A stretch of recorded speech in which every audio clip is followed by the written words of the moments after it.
South ఇండియాలోని అతి తక్కువ ధరలకి రత్నాలనందించే ఏకైక సంస్థ 6JVR. నమస్తే, నేను Keshav. Welcome to Suman TV. Andhra Pradesh ప్రభుత్వం మరో విడత ఫీజు రీఎంబర్స్మెంట్ బకాయిలను విడుదల చేసేందుకు డేట్ ఫిక్స్ చేసింది.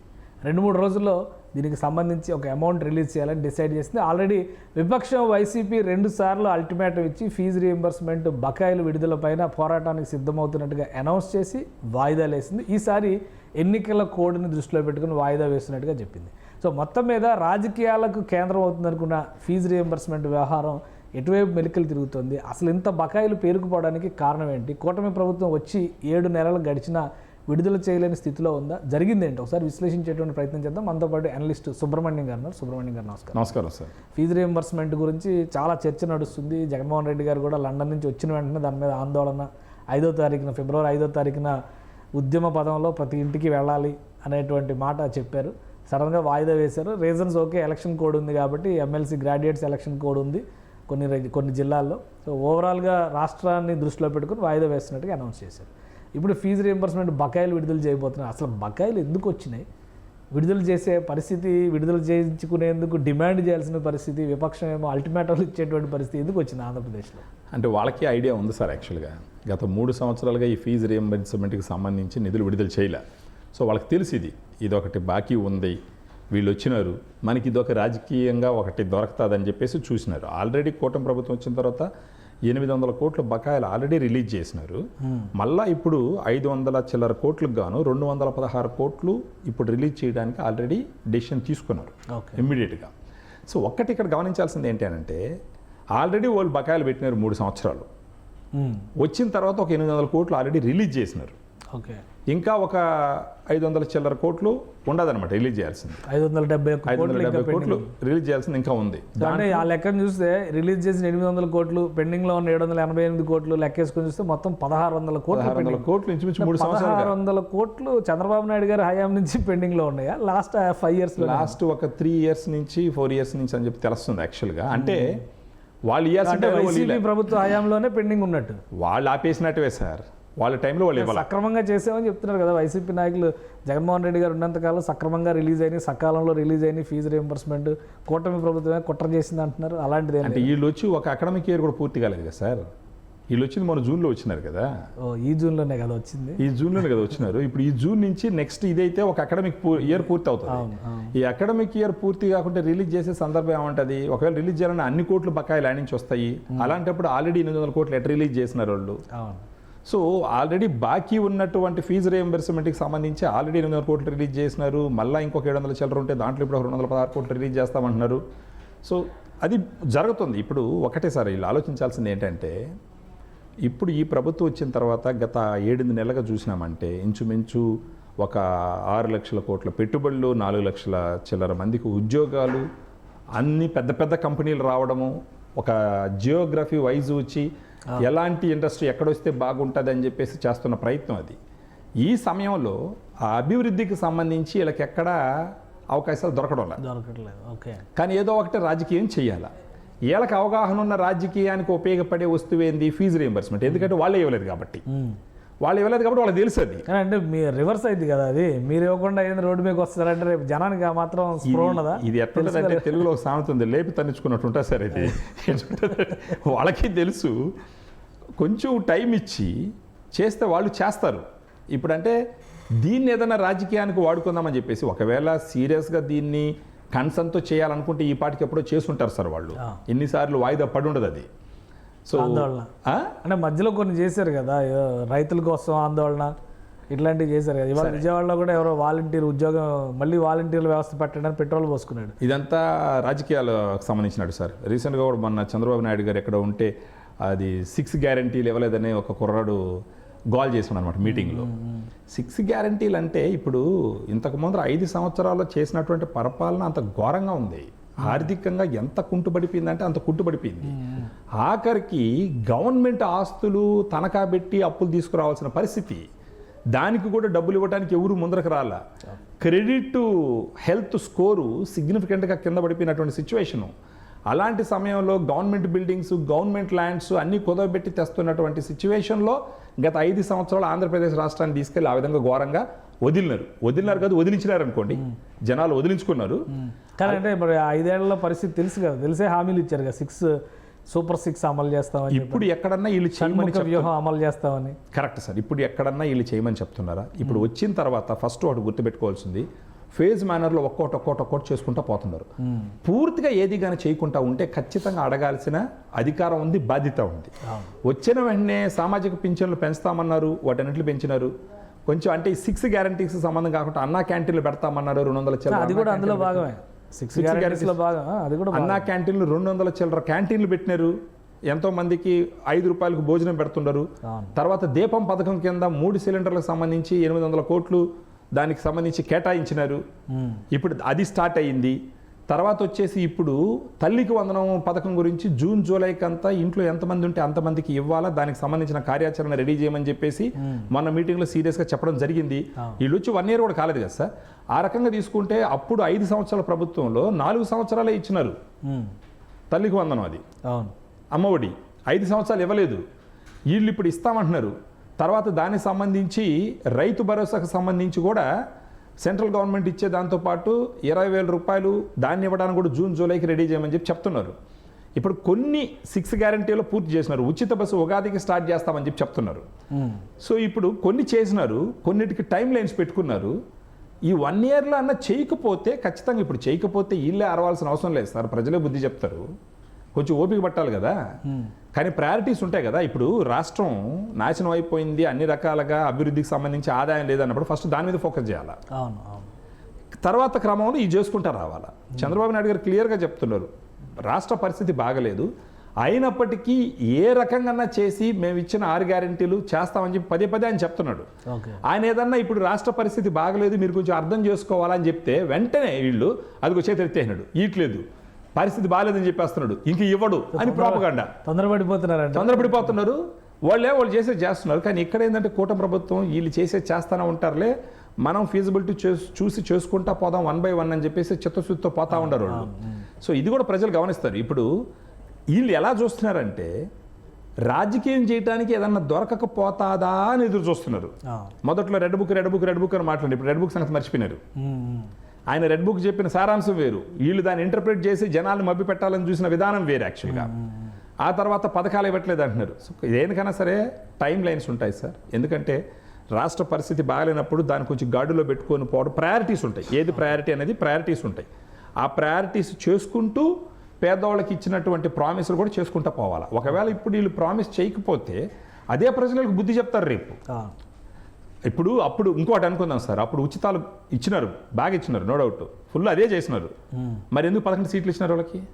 అంటే ఆంధ్రప్రదేశ్కి ఏం కావాలా? అంటే ఓడిపోయిన ప్రతి ఒక్కరు చెప్పే మాటలేండి సార్. మరి అప్పుడు 151 వచ్చినప్పుడు జగన్మోహన్ రెడ్డి గారు వచ్చి చెప్పినారు కదా, ఈవీఎంలు ఎవరు ట్యాంపర్ చేయలేరు. అప్పుడు చంద్రబాబు నాయుడు గారు కూడా అన్నారు, అప్పుడు ఎవరు ట్యాంపర్ చేయలేరు అని చెప్పేసి ఆయన విమర్శించినాడు కదా. అప్పుడు చంద్రబాబు నాయుడు గారు అన్నారంటే తర్వాత సుప్రీంకోర్టు చాలా టెస్టింగ్లు పెట్టింది కదా ఈవీఎం, తర్వాత ట్యాంపర్ చేయడానికి సాధ్యం కాదు అని చెప్పేసి ప్రూవ్ చేసినారు. సో ఇక్కడ ఏంటంటే రాజకీయం చేయడానికి ఏదో ఒకటి దొరికి చెయ్యాలన్న ప్రయత్నిస్తున్నారే తప్ప రాష్ట్రాన్ని సరే చూద్దాము, రియల్గా ఏదన్నా వీళ్ళు ప్రాబ్లం చేసినప్పుడు వాళ్ళకి దొరికిందంటే ఖచ్చితంగా దాన్ని రాజకీయం చేసుకోవచ్చు. వాళ్ళ రాజకీయం చేయడానికి ఇంకా ఇప్పుడు రాజకీయాలు అంటే మరి అదే కదా, ఏం మాట్లాడకుండా ఇంట్లో కూర్చోమంటారా ఏంటి? ఇప్పుడు వాళ్ళు మాట్లాడచ్చు సార్. ఏదైనా ఒక పొరపాటు జరిగినప్పుడు ఆ టాపిక్ తీసుకొని జనాలు నమ్మేటటువంటి టాపిక్ మాట్లాడాలి. ఫర్ ఎగ్జాంపుల్ ఇప్పుడు కూడా ఒకటి వైసీపీ ప్రభుత్వం వాళ్ళ నాయకత్వం అధినాయకత్వం ఆలోచించవలసిన విషయం ఏంటంటే, కేవలం పథకాలు ఇచ్చేస్తే ప్రజలు మెచ్చేస్తారు అని అనుకుంటే వాళ్ళు పథకాలు ఇచ్చినారు కదా, మరి ఎందుకు జనాలు వాళ్ళని మెచ్చలేదు? 11 సీట్లు ఎందుకు ఇచ్చినారు అంటే దాని అర్థం ఏంటి? పథకాలకి మించి జనాలు ఏదో కోరుకుంటున్నారు. ఆ కోరుకునేది ఏంది? గౌరవప్రదంగా ఒక రాజధాని, మన పోలవరం లాంటి పని పూర్తవడం, 10 కంపెనీలు రావడం, 10 మందికి ఉద్యోగాలు దొరకడం, తలసరి ఆదాయం పెరగడం, రాష్ట్రం పురోగతిలో పోవడం, ఇది కోరుకుంటున్నారు జనాలు. సో ఇది కోరుకోనే కదా 151 నుంచి 11 పెట్టినారు వాళ్ళు స్వచ్ఛతాలు ఇచ్చినప్పటికీ. సో కూటమి ప్రభుత్వం ఏమనుకునింది? జనానికి అభివృద్ధి కావాలా, సో ఫస్ట్ దాని మీద ఫోకస్ చేద్దాం, తర్వాత పథకాలు ఇచ్చుకుంటా పోదాం. పథకాలు ఇచ్చుకుంటాం, పూర్తిగా పథకాలు పక్కన పెట్టలేదు, పూర్తిగా పక్కన పెట్టలేదు, దాన్ని తీసిపోయి రిజర్వ్ బాక్స్లో పెట్టలేదు కదా. అయితే ఇప్పుడు అనుకూలంగా ఉంటున్నాయో అవన్నీ చేసుకుంటూ పోతుండదు. మిగతా ఓటు మీద అధ్యయనం చేసి కొంత టైం తీసుకుంటున్నారు. ఇప్పుడు అది కాకుండా వీళ్ళు వచ్చిన తర్వాత కూడా ఓన్లీ పథకాలే ఫోకస్ చేసి డెవలప్మెంట్ని పక్కన పెడితే రేపు వాళ్ళకి పెట్టినకైతే వీళ్ళకే పడుతుంది. అవును జనాలు ఆశలు ఆశయాలు అనుగుణంగా ప్రభుత్వాలు పనిచేయాలి. అవును ఇప్పుడు వీళ్ళు 6 పథకాలు అని చెప్పేసి ఎవరో కుర్రాడు కూడా లేచి గోల చేయడం అది చేయడం అన్నది ఇదంతా రాజకీయ స్టంట్గానే చూడాలి దాన్ని. యాక్చువల్గా ఓకే దాని ఒరిజినల్ చూడు. కేవలం 6 పథకాలు ఇచ్చేస్తే రాష్ట్రం ముందరికి వెళ్ళిపోతుందా సార్? అలాగే నీకుంటున్నారా? అంటే వీళ్ళు అసలు 6 పథకాలు ఇవ్వాలంటే ఉండాలి కదా, డబ్బులు ఉండాలి కదా. మళ్ళా గవర్నమెంట్ ఆస్తులు తాకట్టు పెట్టలేరు కదా. ఆ విధంగా పెట్టుకుంటూ పోతే ఎన్ని రోజులు పెట్టాలా? ఇప్పుడు గవర్నమెంట్ ఆస్తులు పెడతారు, తర్వాత ప్రైవేట్ ఆస్తులు పెడతారు, ఎక్కడ పోతుంది రాష్ట్రం? సో అందుకని వాళ్ళు ఇప్పుడు అభివృద్ధికి సంబంధించి ఫస్ట్ ప్రయారిటీగా 4 పక్కల నలుగురు పరిగెస్తున్నారు. ఒక పక్క జలజీవన్ మిషన్ అని చెప్పేసి పవన్ కళ్యాణ్ గారు కేంద్రంతో సఖ్యతగా ఉండి జనాలకి తాగునీటిని సాగునీటిని ఎలా ఇది చేయాలని ప్రయత్నం చేస్తున్నారు. ఒక పక్క చంద్రబాబు నాయుడు గారు పోలవరాన్ని పూర్తి చేసి ఆ బనకచర్ల గోదావరి ప్రాజెక్టును పూర్తి చేసి రాష్ట్రం మొత్తం ఒక జలానికి సంబంధించి ఒక జలహారతి ఎలా చేయాలని ఆయన ప్రయత్నిస్తున్నాడు. ఒక పక్క లోకేష్ గారు విద్యా వ్యవస్థలో సమూల మార్పులు తీసుకొస్తా ఈ ఐటీకి సంబంధించి ఏదైనా కంపెనీలు తీసుకొస్తూ ఇంటర్నేషనల్ లెవెల్ కంపెనీలు తీసుకొస్తూ ఈ రోజు కూడా ఢిల్లీకి వెళ్ళినారు. ఐటీకి సంబంధించి దావోస్లో జరిగినటువంటి డిస్కషన్ సంబంధించి ఫర్దర్గా కొనసాగింపుగా ఏముండదు దాని గురించి మాట్లాడబోయినారు. ఆ విధంగా ముగ్గురు త్రిమూర్తుల్లాగా వాళ్ళ రోల్ ప్లే చేస్తూ థింగ్స్ ముందరికి తీసుకెళ్తూ ఉంటే ఈ పథకాలకి బియాండ్గా వాళ్ళు ఆలోచించడం మొదలు పెట్టాలి సార్. వాళ్ళ ఆలోచన, వాళ్ళ కార్యాచరణ, వాళ్ళ నడవడిక పథకాల కానీ మొదలైంది, పథకాల కానీ ఆగిపోయింది. అది మేము ఆమోదించం అని చెప్పేసి ఆంధ్రప్రదేశ్ జనాలు ఒకసారి బుద్ధి చెప్పినారు. దాన్ని అర్థం చేసుకొని బియాండ్ పథకాలు ఆలోచించండి మీరు. ఇప్పుడు కంపెనీలు తీసుకొస్తున్నారు. కంపెనీకి సంబంధించి మీరు కావాల్సింటే హెల్తీగా వాళ్ళతో డిస్కస్ చేయండి. వాళ్ళు అసెంబ్లీకి రమ్మని పిలుస్తూనే ఉన్నారు కదా. ఇప్పుడు కర్నూలులో హైకోర్టు బెంచ్ అంటేనే కేసులు పడ్డాయి అంటారు. ఇప్పుడు అది కూడా ఆపేసాయి. హైకోర్టు బెంచ్ ఏర్పాటు చేయడానికి ఆంధ్రప్రదేశ్ ప్రభుత్వము, ఏపీ హైకోర్టు, కేంద్ర న్యాయశాఖ, సుప్రీంకోర్టు ఈ 4 ఆర్బిట్రేషన్ చేసుకుని ఒక అండర్స్టాండింగ్ వస్తే సరిపోతుంది. ఇప్పుడు దాని మీద కూడా సుప్రీంకోర్టు తీర్పులు ఏవో ఉన్నాయి, బెంచ్ పెట్టడానికి వీలు లేదని కేసులు వేస్తున్నారు. అంటే ఇలా జరుగుతున్నప్పుడు రాష్ట్ర ప్రభుత్వం విపక్షాన్ని కూడా కలుపుకొని వెళ్ళాల్సిన పరిస్థితి ఉంటుందా సార్? విపక్షాన్ని రమ్మని చెప్పి వాళ్ళు ఎప్పుడు నుంచి పిలుస్తున్నారు సార్. వాళ్ళు పిలవకుండా అసెంబ్లీకి రావట్లేదు కదా. అసెంబ్లీకి రావట్లేదు. అదే ఇప్పుడు చిత్తశుద్ధి ఉంటే అసెంబ్లీకి వెళ్ళి వాళ్ళతో ఒక హెల్దీ డిబేట్లో కూర్చోండి. మీ ఈగోలు ఎందుకయ్యా? ప్రజలకు మేలు చేయాలన్నప్పుడు మీ ఈగోలు ఎందుకు? మీ లెక్కలు తర్వాత తేల్చుకుందరు. అవకాశం ప్రతి ఒక్క మనిషికి వస్తుంది. వచ్చినప్పుడు పరిస్థితులకు అనుకూలంగా ఎవరు లెక్కలు వాళ్ళు తేల్చుకోండి. ఇప్పుడు జనాలు మీకు ఓట్లేసి 11 మందిని గెలిపించినప్పుడు అసెంబ్లీకి వెళ్ళడమో లేకపోతే ఎక్కడన్నా ఓపెన్ డిబేట్కి రమ్మని చెప్పడమో ఒక హెల్దీ డిబేట్ పెట్టుకోండి. హెల్దీ డిబేట్ పెట్టుకొని వాళ్ళకు ఒక ఛాలెంజెస్ ఇవ్వండి. ఒక సిస్టమేటిక్గా మీరు చేసే దాంట్లో 1, 2, 3 బాగున్నాయి, 4, 5, 6 బాగలేదు, ఇవి ఇంప్రూవ్ చేస్తారా చేయరా, for the benefit of people, for the benefit of state అనేసి డేటాబేస్గా కొంచెం ఇంటలెక్చువల్గా మాట్లాడండి. ఆ విషయంలో వాళ్ళకు ఛాలెంజెస్ విసరండి. అప్పుడు వాళ్ళు కూడా వీళ్ళు కూడా చాలా మీనింగ్ఫుల్గా మాట్లాడుతున్నారు. సో మనం ఇవన్నీ బాగా చేసినాం, ఇక్కడ కొంచెం పొరపాటు ఉంది, ఇది మనం కరెక్ట్ చేసుకుందాం అనుకుంటారు. అప్పుడు ఓవరాల్గా రాష్ట్రానికి మొత్తానికి మేలు జరుగుతుంది. అలా కాకుండా మళ్ళా సూపర్ 6 కార్డ్నే ఆగిపోతే మీరు ఆల్రెడీ మీరు చేసినారు. ఆ 6లు ఈ 6లు ఎన్నో 6లు ఇచ్చినారు.